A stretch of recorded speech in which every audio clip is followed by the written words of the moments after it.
Okay, next question. Sure.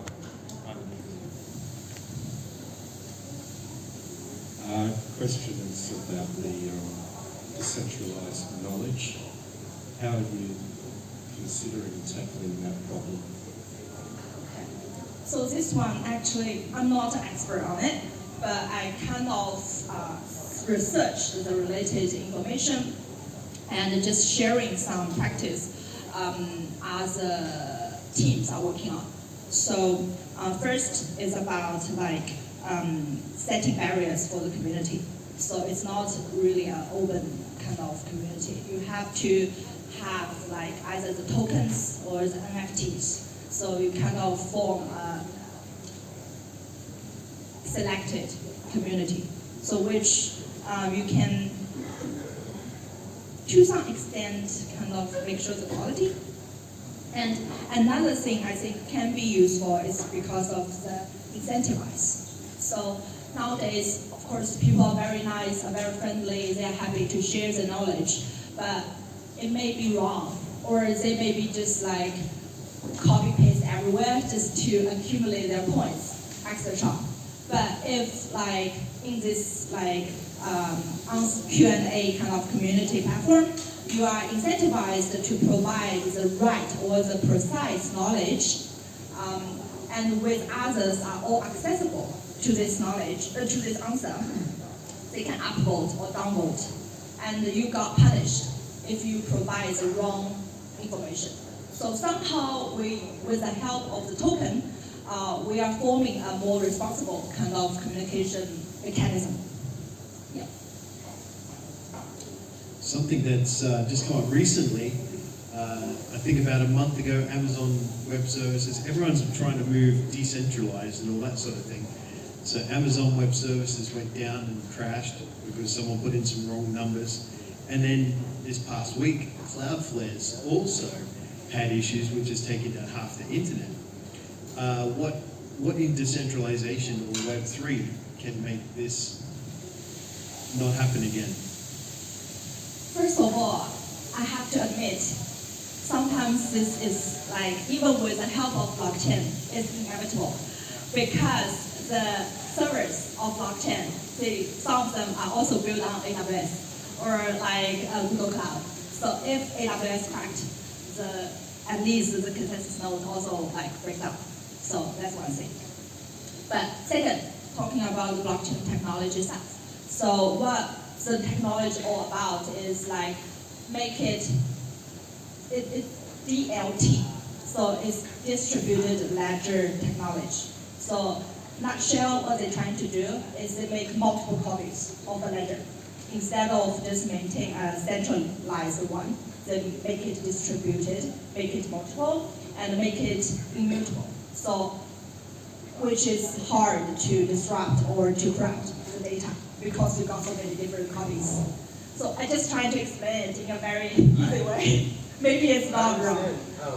This is an interesting question which you're bringing up, and so I'm in a network, right? And everybody in the network runs a node, right? They have this desktop, pretty quiet machine that if a solar flare hits this side of the earth and wipes out everybody's computers, for example, right? There's still these other, the other side. Everybody has this node. It's universal all around the world, right? And so there's, again, the decentralized concept is, anti-catastrophe, if you will. If everybody is in agreement that they're going to, have this, it's like a counting ledger, right? Yes. Yeah. Just on your desktop, the whole world could go black, but if mine deep down in my basement still there, hallelujah, we still have a copy of pretty recent accounting measures in this, right? Yeah. And so, to me, that is the answer. The answer for now, at least is this, we all have one. Yeah, I think in the end, like what we're trying to do is de-risk the censorship. Like if everything was stored in one place, it's catastrophe happens, it goes wrong. We've made it. We've made it so that it's all the focus is on one organization or one institution or something like that, and they're your money's safe for the, but their time is up, I think, right? It's very clear that we all need to be responsible and we all need to be disciplined and we all need to work together, and if we all do and this concept flourishes, we're invincible as humans together, right? Yeah. So another point I would like to bring up is, I think the blockchain technology's good part is get off the middleman. So why the international bank transfer is so expensive? It's because there are so many different banks involved or different financial institutions are involved. But if you're using the blockchain and you kind of achieve the P2P kind of transaction, so you don't need that many players in this transaction, which makes it faster, cheaper.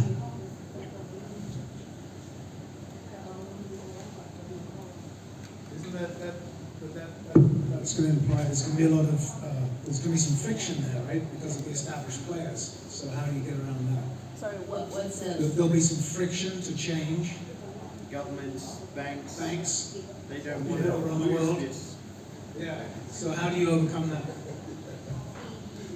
I think we are progressing on it. So with like more and more people realize the existence of this technology, and we're building up more like use case. Meanwhile, inevitable, you have to bring these important players on board, even though we're trying to get rid of them. So still, I guess, for mass adoption or to make it real like use case, you need those more institutional partners. And take the stablecoin as example. Actually, I think PayPal and also Walmart, and there's a bunch of other big names. They are all actively getting engaged, involved in the stablecoin kind of this whole thing because they know it's unstoppable. If they don't catch in, they don't catch up, they will be left out. Yeah. But the big one in the room is governments. We're still going to need a actual passport to go between different countries. How can we live outside of reality, sort of thing, Yes. and then have to enter reality to go across a border physically? Because we need to live somewhere. We can't just all live in many borders. I have to say, I mean, government is a very important credential provider, actually, so far. Why your passport or why your ID matters, or people recognize it, because the government kind of endorse it. Their like officials, their departments chop on it, says it's real. So, in doubt, I mean, government is a very important player. So that's not only about technology, that's like about political power and like acknowledgement. But what I'm trying to bring to the table is, with the help of technology, at least when we surfing the internet, or when we use different like internet or like software service, there may be a one timing. We don't need to like type in our like account name, password, your ID, giving all those like information once and once again. Of course, I mean the Google ID seems catch on, like more and more kind of website adopting it, but still it's a centralized solution.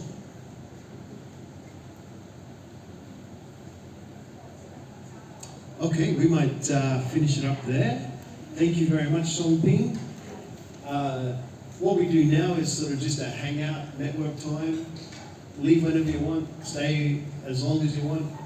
Songping's going to be here, and yeah, lots of other intellectual giants in this room. So feel free to get to know each other.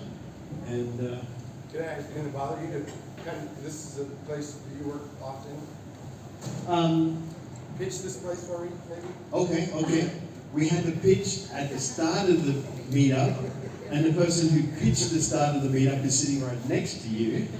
But so this place, Four Seas, has been around 2 to 3 years. They've got another beautiful location out in the mountains, but this place here is co-working on the 3rd floor, co-living on the 4th, 5th, 6th, 7th, 8th floors, and then there's also a few other buildings around here that they sort of manage.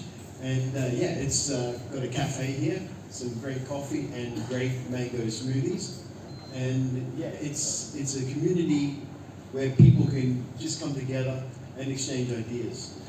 If you have an event idea, you can come along here and have this space for free and just connect with Monica.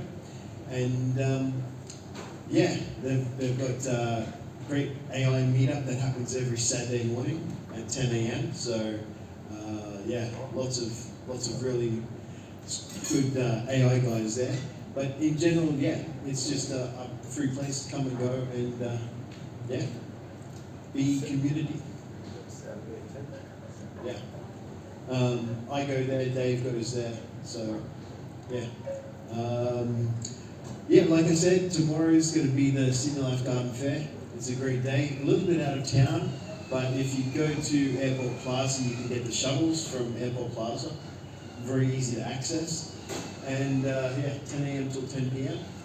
If you have any more questions about Chiang Mai, feel free to ask. I call myself Chiang Mai Ambassador, and we have this meetup here every Friday afternoon, 4 p.m. So see you next week. What is the this is the first time coming to this meetup? What's the nature of this meetup generally? So basically, Digital Nomad Coffee Club has been running off and on since sort of 2014, 2015. And it was started by a guy called Johnny FD.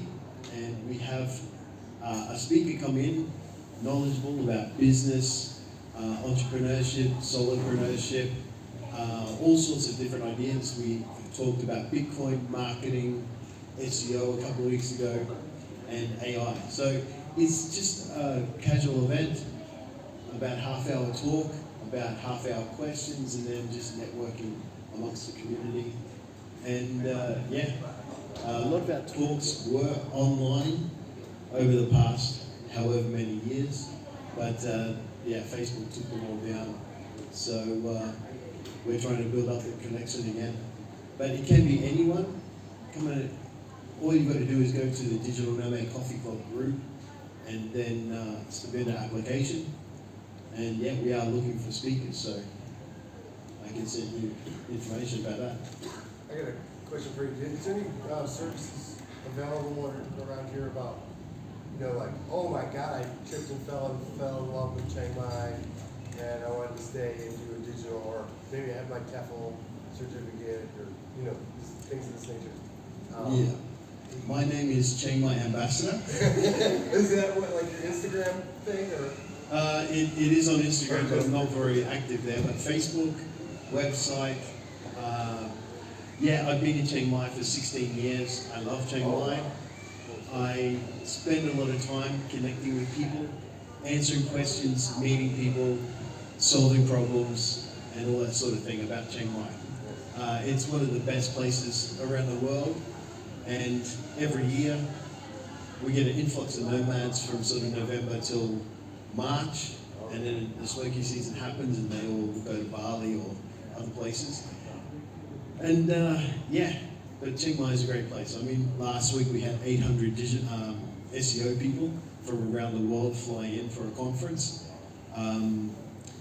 We've got Nomad Summit coming up in January, and we've got the Network OS event, and we've also got ETH Chiang Mai.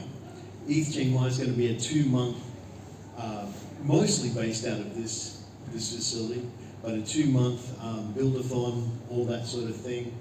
I've heard that some special people are going to be here at part of that time, and then yeah.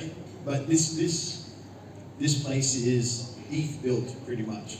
Four Seas Neiman. So yeah, they've got a great team here, and they're very open to helping others. But yeah, any questions about Chiang Mai, that's what I do. Okay, good. Thank you. Cool. Okay. We'll see you next week, but I'm hanging around, and yeah, lots of good stuff happening in Chiang Mai.